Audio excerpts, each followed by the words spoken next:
Gapang style, gapang style. Gapang style. Yan, ganyan. Wag nakatayo. Ako hindi ako pwedeng maggapang style kasi hawak ko yung cellphone.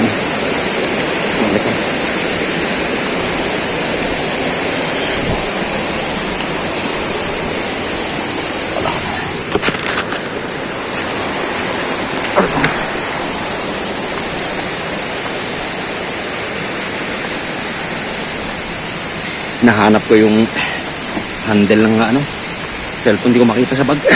Nahuli na ako. Andun na sila.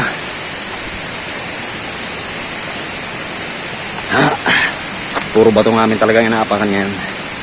May gina lang ngayong panahon na to, hindi masyado madulas. Hindi tulad nung nakaraan. Ayan.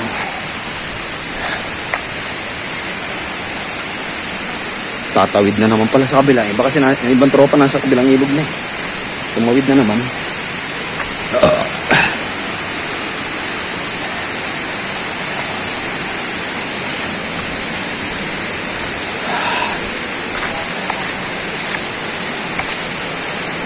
Ito ang adventure sa mga batuhan. Tatawid na naman pala ron.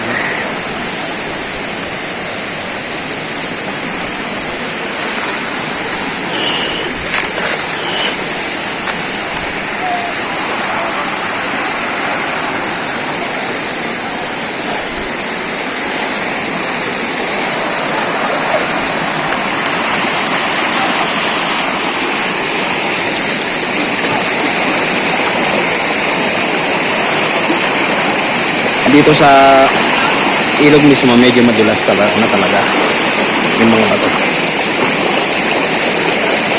Sige, okay lang tayo. Sige lang. Ano ka na? Tatakpag pala ng camera. Tatakpan na kamay ko yung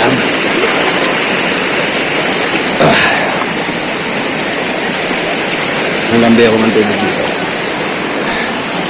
Ito yung tinatawid namin na ilog.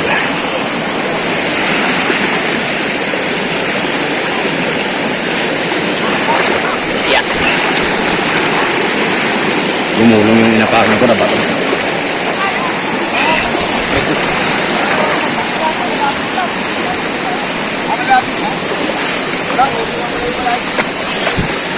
Buhay pa kayo? Malayo eh.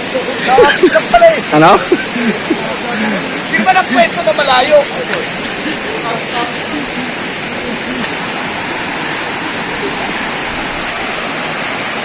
Bali doon kami nang galing sa lugar na yan. Sa may Bukana lang.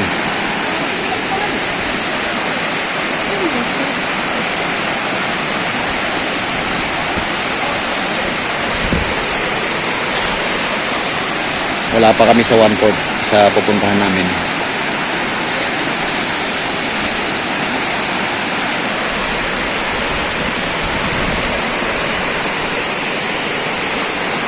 Imagine ninyo pag pag matagulan daw hindi nakikita yung mga bato na yan. Lubog yan lahat sa tubig yung mga bato na nakikita nyo rito. Tumatas daw talaga ang tubig dito. Ngayon summer kasi kaya ganito ang itsura. Expose yung mga bato. So back to trekking na uli kami. Tumawid kami dyan. Babaybayan uli namin tong gilid ng ilog na ito. Ando doon yung mga kasama namin. Oh. Ayan si Bonbon sa harapan. Ayan si Bonbon.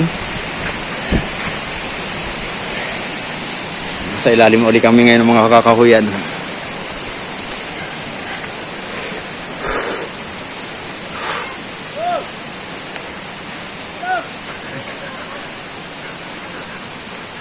Puro fern uli yung dadaanan namin. Akong pinakahuli. Tinitignan ko kasi minsan yung dinadaanan nila. Pag nakita ko nahihirapan sila, nag-iiba ako ng way. Medyo pakyat tong dinadaanan ko ngayon. Kakahingal na. Tapos yung aapakan, medyo madulas kasi nga hindi solid. Tingnan nyo yung aapakan. Nadulas.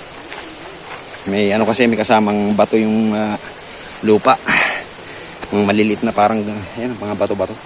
Kaya madulas pagka umaapak ko. Kaya mag-i-slide kapag Hindi medyo sanay yung taga rito.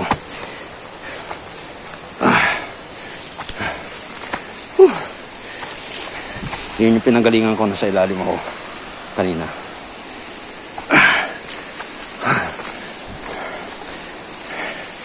Hindi ko na natatanong yung ibang kasama ko.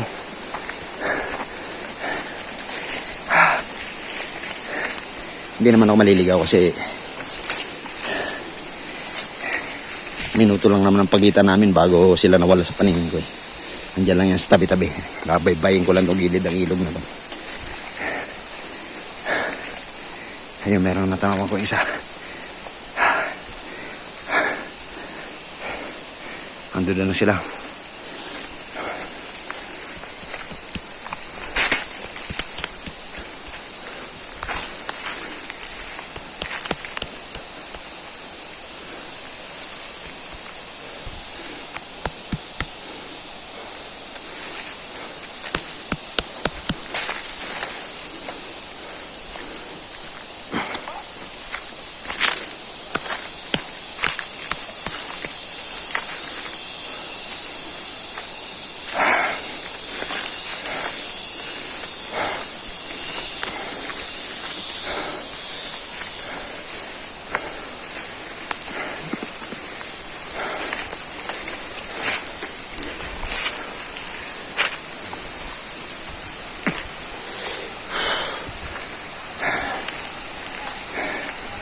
Naririnig ko na boses sila ni Larry. Andiyan na sila banda.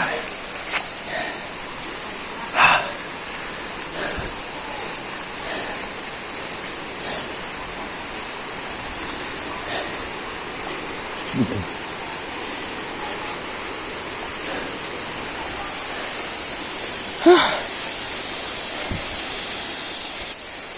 Hindi ko na nakikita yung mga kasamahan ko kung nasa Saudihan. Ayan. May nakikita lang ako yun. Nalate ako ng mga ilang minuto. Hindi ko na nakikita yung nasa harapan ko. Ako na lang nasa likod. Pero naririnig ko na ang boses nila. Hindi ko pa sila natatanaw. Masukal kasi.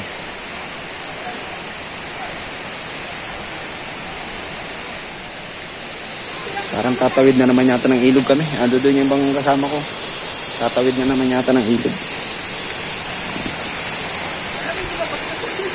Tatawirin na naman. Tatawid uli.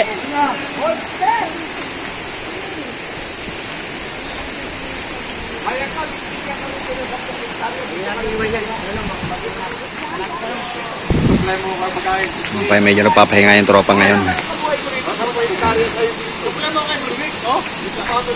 Papahinga ngayon ng tropa dito sa tabing ilog muna. Tinitingnan yung dadaanan namin. Tingnan nyo yung nilikuran ko. Puro bato naman, puro mga malalaking boulders na yung tatawaran namin. Pahinga lang muna ng konti. Okay, tatawid na uli kami ngayon.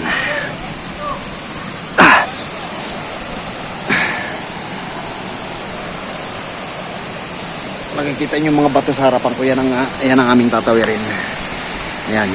Yan ang magiging way namin. Tatawid kami dyan sa likuran ng sa ibabaw na yan. Diyan kami dadaan. Ayan na ngayon yung tropa, nakatawid na. Ako naman ang tatawid.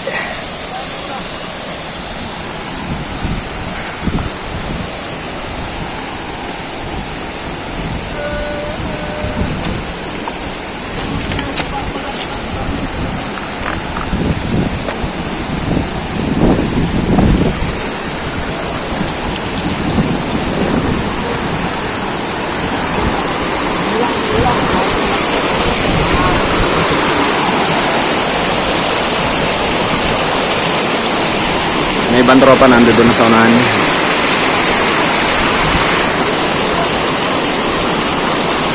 Ayan, ganyan ang gagawin namin.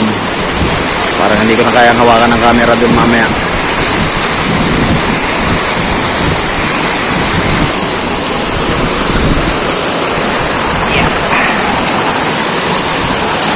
Ito dinadaanan ko hanggang bewang ang tubig.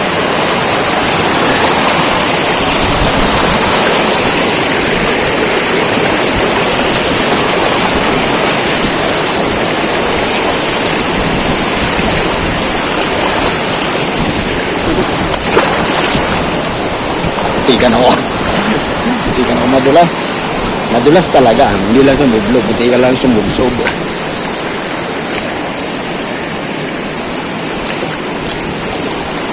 Okay, so tinawid namin itong ilog na to. Galing kami ron.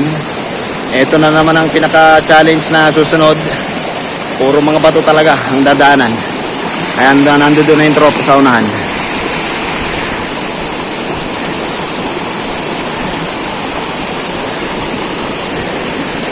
Magi-Spiderman kami rito. Kaya sabi ko kanina, practice pa lang yung mga maliliit na bato kanina. Ito na talaga yung pinaka-thrill.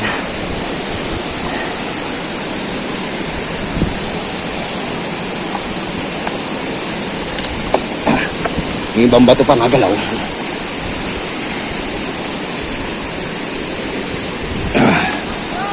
Ayun na sila.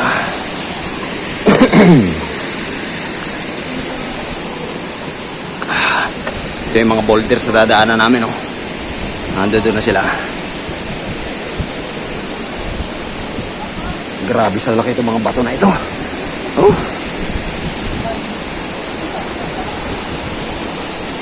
Isip ko saan ako dadaan.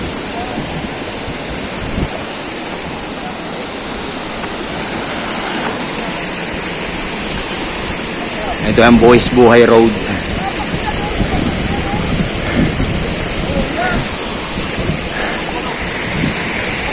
Kung anong gagawin nila, yan din ang gagawin ko. Kaya lang problema sa akin, may mga backpack ako, meron akong cellphone, meron akong camera. Ako ang taga-dokumento kasi.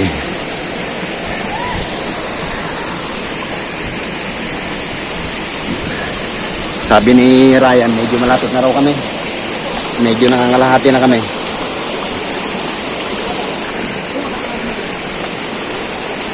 Yeah. May gila lang di madulas. Ayan ang ginadaanan.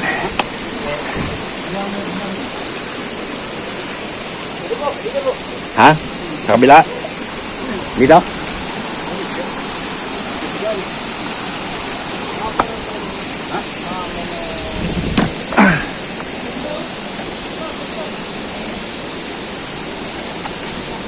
Teka lang.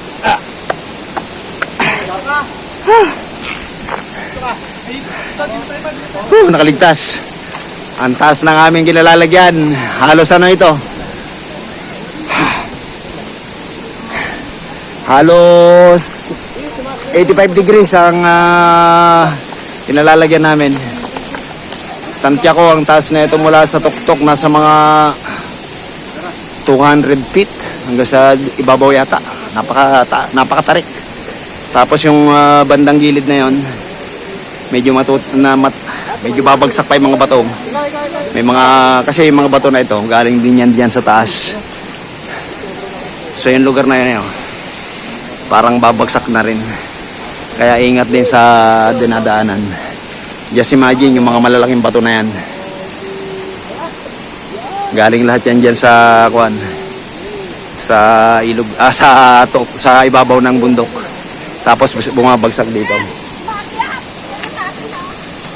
Hindi kita makukuhaan mga bato. Panunuorin mo na lang sa video to. Ito pa rin bagong challenge na naman.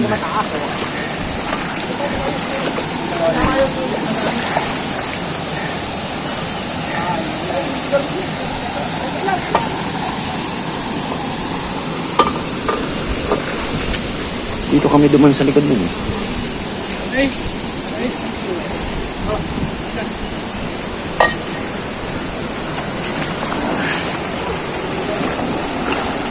Linaw ng tubig, oh. Hanggang bewang tong tubig dito, tas aakyat ulit sa mga bato na to. Si paring Marvin hirap na hirap, dala pang kawali.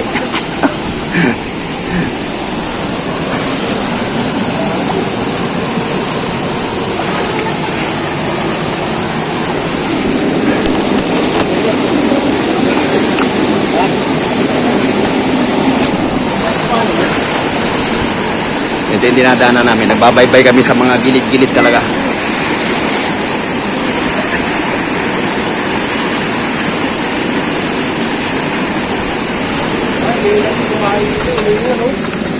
Bad.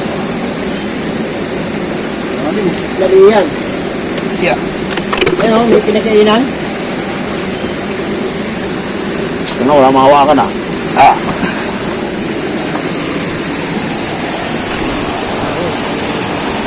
Hirap kasi napakasigit ng dinadaanan namin.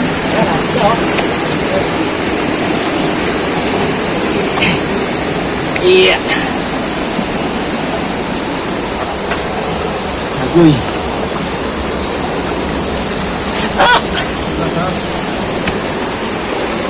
Yan ang gusto niya nga sila. Wow! Ayos! The best!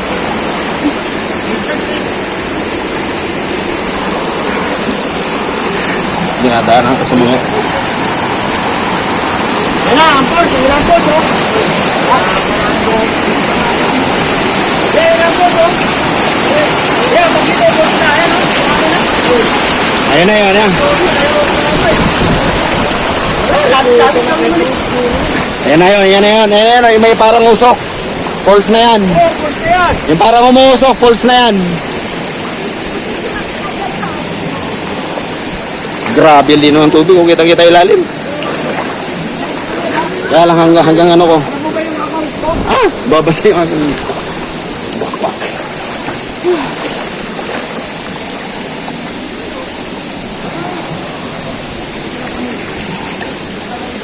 Yan, malapit na kami sa katotohanan. Ayun yung nausok na, nausok na yun sa may unahan. Yan na yata. Ang daming isda. May mga isda. Oo. May mga isda.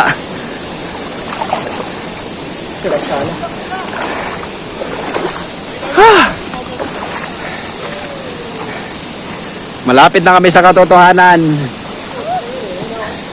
Matapos ang matinding adventure, tignan nyo gaano kalalaking bato ang dinaanan namin. Oh. Yan. Ayun na yung falls. Nakikita ko na yung usok. Eh. Yung,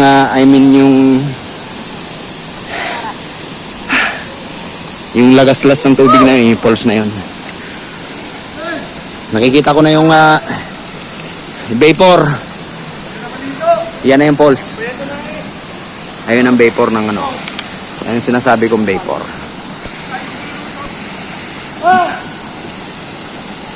Mainit doon, right? Dito na lang tayo magluto. Dito tayo banda. Mainit doon eh. Wala tayong pupwestuhan doon. Ganda ng kaligasan! Dayong, tayo! Hoy! Kabila tayo naman yun ah! Wala ka na pagpapahinga doon. Sapul ng araw eh. Ay sabagay, banda tayo rito.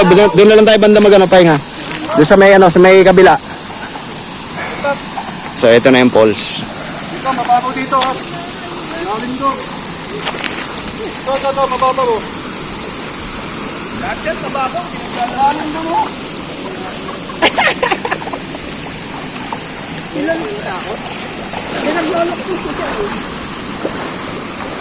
Hinarangan.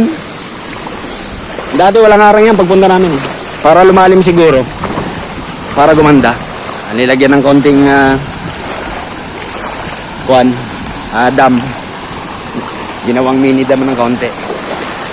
Mga bato-bato. Hinarangan nila ng konti mga bato-bato para medyo lumalim yung lugar na yun doon. Dito malawak na ano. Pwede na maglalangoy dito.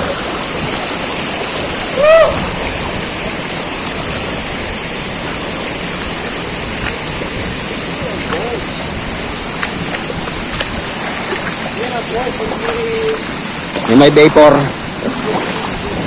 Napakalinaw ng tubig dito. Kitang-kita talaga ang ilalim. Sayang, di ko nadala yung underwater cam ko.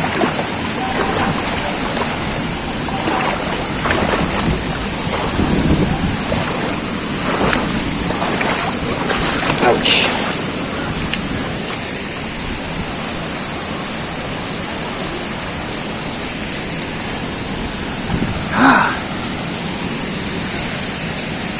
Ayan, kitang-kita niya mula rito hanggang sa dulo. Kitang-kita yung mga mga bato sa ilalim. At saka dinig na yung lagaslas ng tubig. Ito na yung tinatawag na Dipalyon Falls.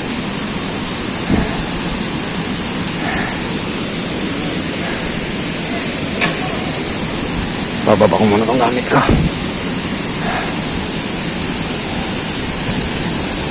Duro mo, akitin yung isa na yan para makarating sa isang ano, sa isang Ganun? sa isang talon, nagyan daw ang daan. Pati akat yan. Dito nga.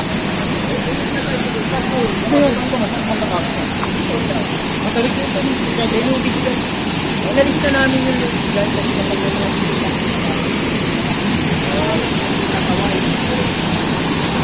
Ito na yung Dipalyon Falls.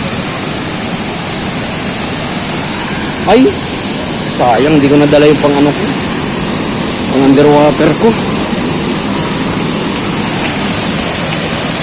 Manipis ngayon ang tubig. Hindi tulad noon, talaga malakas.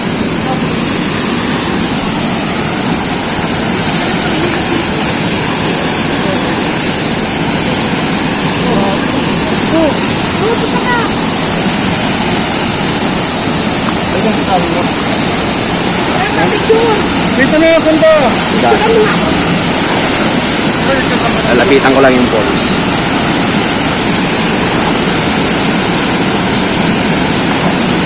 Walang ibang tao ngayon dito, kami lang.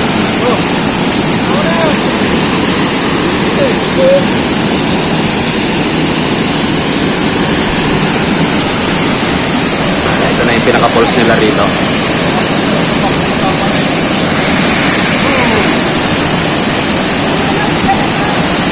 Nung nagpunta kami dito, hindi nakikita yung mga bato na yan. I mean, walang bato nakikita dyan. Halos lahat tubig ang bumubulwak dyan. Tubig lang makikita. So sa panahon ngayon, medyo ano na, visible yung binabagsakan ng falls.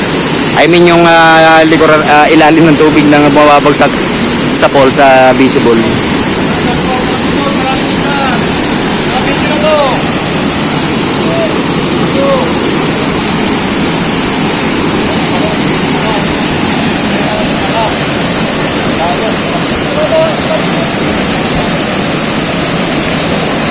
So mamaya pupunta ako sa ilalim niyan.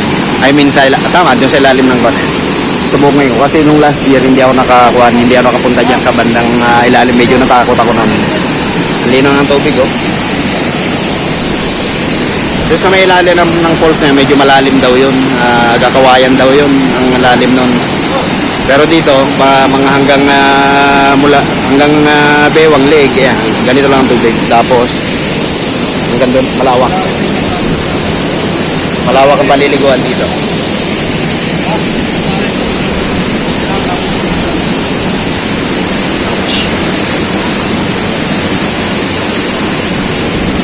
Sayang, hindi ko nadala yung aking underwater cam.